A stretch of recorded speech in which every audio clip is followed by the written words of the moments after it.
Hi friends, ಎಲ್ಲರೂ ಹೇಗಿದ್ದೀರಾ? Welcome back to Mani Shreyas vlogs Kannada. Friends, ಇವಾಗ ಇಲ್ಲಿ ನೋಡ್ತಿರೋದು ನಮ್ಮೂರಿನ ಕೆರೆ ಮೀನು. ನೋಡಿ ಎಷ್ಟು ಚೆನ್ನಾಗಿದೆ. ನಮ್ಮೂರಲ್ಲಿ ಕೆರೆಯಲ್ಲಿ ನೀರೆಲ್ಲ ಕಡಿಮೆ ಆಗಿತ್ತಂತ ಹೇಳ್ಬಿಟ್ಟು ನನ್ನ ತಮ್ಮಂದಿರು ಹೋಗಿ ಮೀನು ಹಿಡ್ಕೊಬಂದಿದ್ದಾರೆ. ಈ ಮೀನು ಹೆಸರು ನನಗೆ ಗೊತ್ತಿಲ್ಲ, ನಿಮ್ಗೆ ಏನಾದರೂ ಗೊತ್ತಿದ್ದರೆ ಕಮೆಂಟ್ ಮಾಡಿ. ಫ್ರೆಂಡ್ಸ್, ಇದೇ ಫಸ್ಟ್ ಟೈಮು ನಾನು ಇಷ್ಟು ದೊಡ್ಡ ಮೀನನ್ನು ನೋಡಿದ್ದು. ನಾನು ನೋಡಿರಲಿಲ್ಲ, ಎಲ್ಲ ಚಿಕ್ಕ ಚಿಕ್ಕದು ನೋಡ್ತಿದ್ದೆ. ಬಟ್ ಇಲ್ಲಿ ನೋಡ್ತಿದ್ದೆ ಬೆಂಗಳೂರಲ್ಲಿ, ಆದರೆ ಎಲ್ಲ ಸತ್ತೋಗಿರೋ ಮೀನು ನೋಡ್ತಿದ್ದೆ. ಬಟ್ ಜೀವಂತವಾಗಿರೋದು ಮತ್ತು ಈ ಥರದ ಮೀನು ನಾನು ನೋಡೇ ಇರಲಿಲ್ಲ. ಇದ್ರ ಹೆಸರು ಏನಂತ ನನಗೆ ಗೊತ್ತಿಲ್ಲ, ಗೊತ್ತಿದ್ರೆ ದಯವಿಟ್ಟು ಕಾಮೆಂಟ್ ಮಾಡಿ. ನಮ್ಮ ಕಡೆ ಎಲ್ಲ ನೀರಾವರಿ ಪ್ರದೇಶ ಆಗಿರೋದ್ರಿಂದ ಕಾಲುವೆನಲ್ಲಿ, ಹೊಳೆನಲ್ಲಿ, ಕೆರೆಗಳಲ್ಲಿ ಎಲ್ಲರೂ ಸಹ ನೀರು ಕಡಿಮೆ ಆದಾಗ ಮೀನು ಹಿಡಿಯೋದಕ್ಕೆ ಹೋಗ್ತಾರೆ. ನನ್ನ ಹಸ್ಬೆಂಡ್ಗೆ ಮೀನಂದರೆ ತುಂಬ ಇಷ್ಟ. ಸೊ ಅದಕ್ಕೋಸ್ಕರ ನನ್ನ ತಮ್ಮವರು, ನಮ್ಮ ಮನೆಯವ್ರು ಯಾವಾಗ ಹೋಗ್ತಾರೆ ಅವಾಗೆಲ್ಲ ಮೀನು ಹಿಡಿಯೋದಕ್ಕೆ ಹೋಗ್ಬಿಡ್ತಾರೆ. ಸೊ ಇವತ್ತು ಊರಿಗೆ ಹೋಗಿದ್ವಿ, ಹಾಗಾಗಿ ಮೀನು ಹಿಡಿಯೋದಕ್ಕೆ ಹೋಗಿದ್ರು. ನೋಡಿ ಇಷ್ಟೊಂದು ಹಿಡ್ಕೊಬಂದಿದ್ದಾರೆ. ನಮ್ಮ ಅಮ್ಮ ಹೋಗ್ಬೇಕಾದ್ರೂ ಹೇಳಿ ಕಳಿಸಿದ್ರು, ಒಂದೇ ಎರಡೇ ಹಿಡ್ಕೊಬನ್ನಿ ಸಾಕು, ಯಾರೂ ತಿನ್ನಲ್ಲ ಅಂತ ಹೇಳಿ. ಆದರೆ ಇವರು ಇಷ್ಟೆಲ್ಲ ಹಿಡ್ಕೊಬಂದಿದ್ದಾರೆ. ಫ್ರೆಂಡ್ಸ್, ಏನು ಗೊತ್ತಾ, ಈ ಮೀನು ಸಾಯೋದಿಲ್ಲ ಅಂತೆ ಬೇಗ. ತುಂಬ ಟೈಮು ಹಂಗೆ ಇರುತ್ತಂತೆ ಜೀವಂತವಾಗಿಯೇ. ನೀರಲ್ಲಿ ಇಲ್ಲ ಅಂದ್ರೂ ಸಹ ಜೀವಂತವಾಗಿರುತ್ತಂತೆ, ತುಂಬ ಟೈಮ್ ಬದುಕುತ್ತಂತೆ. ಸೊ ನೋಡಿ ಇಲ್ಲಿ ಹೆಂಗೆ ಹೋಗ್ತಾ ಇದೆ ಅಂತ ಹೇಳಿ, ಅದು ನೋಡಿದ್ರೇ ಭಯ ಆಗುತ್ತೆ. ಫುಲ್ಲು ಮುಳ್ಳು, ಮೇಲೆಲ್ಲ ಮುಳ್ಳಿದೆ. ಅದರಲ್ಲಿ ಮುಳ್ಳಲ್ಲಿ ಏನಾದರೂ ಅದು ಹೊಡೆದ್ಬಿಟ್ರೆ ಅಷ್ಟೇ, ಸರಿಯಾಗಿ ನೋವಾಗುತ್ತೆ. ನೋಡಿ ಎಷ್ಟು ಚೆನ್ನಾಗಿದೆ. ನಾನಂತೂ ಮೀನು ತಿನ್ನಲ್ಲ, ಬಟ್ ನಮ್ಮ ಮನೆಯವ್ರಿಗಿಷ್ಟ. ನಮ್ಮ ಮನೆಯಲ್ಲಿ ಸ್ವಲ್ಪನೇ ಇಟ್ಕೊಳ್ಳೋಣ ಅಂತ ಅಂದ್ಕೊಂಡ್ರು, ಇನ್ನೆಲ್ಲ ಕೊಟ್ಬಿಡೋಣ ಅಂತ ಅಂದ್ಕೊಂಡ್ರು. ಯಾಕಂದರೆ ನಮ್ಮ ಮನೆಯಲ್ಲಿ ಯಾವಾಗೂ ತಿಂದು ಅವ್ರಿಗೆ ಬೇಜಾರಾಗ್ಬಿಟ್ಟಿದೆ, ಮೀನು ಬೇಡ ಅಂತ ಅನಿಸ್ಬಿಟ್ಟಿದೆ. ಇವಾಗ ತಿನ್ನೋರು ಇವಾಗ ನಮ್ಮ ಮನೇಲಿ ನಮ್ಮ ಹಸ್ಬೆಂಡ್ ಒಬ್ಬರೇ ಇವಾಗ. ಹಾಗಾಗಿ ಇಷ್ಟೆಲ್ಲ ಮೀನು ಏನು ಮಾಡೋದು ಅಂತ ಹೇಳಿ ಯೋಚನೆ ಮಾಡ್ತಾಯಿದ್ದೀವಿ.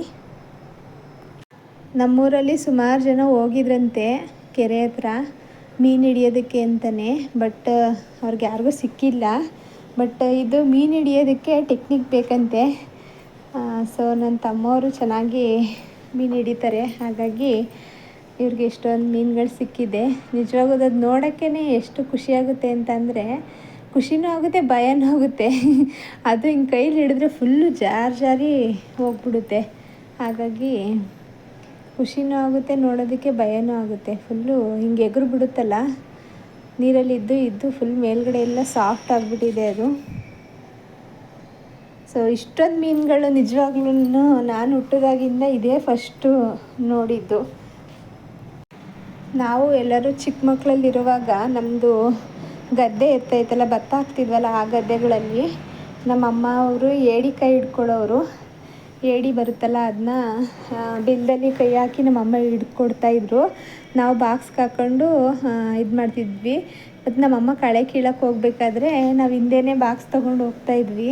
ಅವರು ಏಡಿ ಹಿಡ್ಕೊಡ್ತಾರೆ ಅಂತ. ಚಿಕ್ಕ ಚಿಕ್ಕದು ಏಡಿ ಸಿಗೋದು, ನಿಮಗೆ ಗೊತ್ತಿರುತ್ತೆ ಅನಿಸುತ್ತೆ, ಗದ್ದೆಗಳಲ್ಲಿ ಇರುತ್ತಲ್ಲ ಅದು. ಸೊ ಇವಾಗ ಅದೆಲ್ಲ ನೆನಪಾಗ್ತಿದೆ ನೋಡಿ ಫ್ರೆಂಡ್ಸ್. ಇದು ಎಗರುತ್ತಲ್ಲ, ಸೊ ನನ್ನ ತಮ್ಮವ್ರಿಗೆ ಸ್ವಲ್ಪ ಕೈ ಮತ್ತು ಕಾಲು ನೋವಾಗಿದೆ ಇಬ್ರಿಗೂ ಸ್ವಲ್ಪ. ಅಂದರೆ ಅದು ಹಿಡಿಯೋದು ತುಂಬ ಡಿಫಿಕಲ್ಟ್ ಇದೆ. ಸೊ ಹಾಗಾಗಿ ಅದು ಬಾಲದಲ್ಲಿ ಹೊಡೆದೋ ಏನೋ ಗೊತ್ತಿಲ್ಲ, ಬಟ್ ಅದೇ ಬ್ಲಡ್ ಬರೋ ಥರ ಸ್ವಲ್ಪ ಕೈಲಿ ಕಾಲಲ್ಲೆಲ್ಲ ಸ್ಕ್ರ್ಯಾಚಸ್ ಥರ ಆಗಿ ಬ್ಲಡ್ ಬರ್ತಾಯಿತ್ತು. ಮೀನು ಹಿಡಿಯೋದೇನು ಅಷ್ಟು ಈಸಿ ಅಲ್ಲ, ಕಷ್ಟನೇ. ಯಾರ್ಯಾರು ನಿಮ್ಮೂರಲ್ಲಿ ಮೀನು ಹಿಡಿಯೋದಕ್ಕೆ ಹೋಗ್ತೀರಾ ಎಲ್ಲರೂ ಕಾಮೆಂಟ್ ಮಾಡಿ. ನೀವು ಹೀಗೆ ಹಿಡಿತೀರಾ ಏನು ಅಂತ ಹೇಳ್ಬಿಟ್ಟು. ನಮ್ಮ ಕಡೆ ಅಂತೂ ಇದೇ ಥರ ನೀರಿಲ್ಲದೆ ಇರೋ ಟೈಮಲ್ಲಿ ಹೋಗ್ಬಿಟ್ಟು ಮೀನು ಹಿಡ್ಕೊಂಡು ಬರ್ತಾರೆ.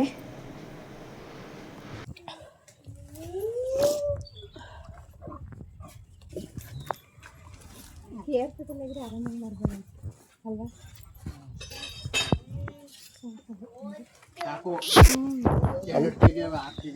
ನೋಡ್ರಿ ಬ್ಲಡ್ ಎಷ್ಟು ಬತ್ತೈತೆ, ಸೊರ್ರೆಗವಪ್ಪ.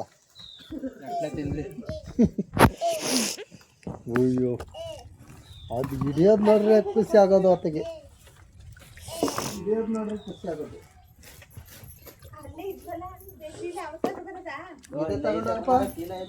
ಇದು ಇದು ಮೀನು ಹಾಕ್ತಿರೋದು. ಚೀಲ ತಗೋದವ ಈ ಚೀಲ ಯಾಕೆ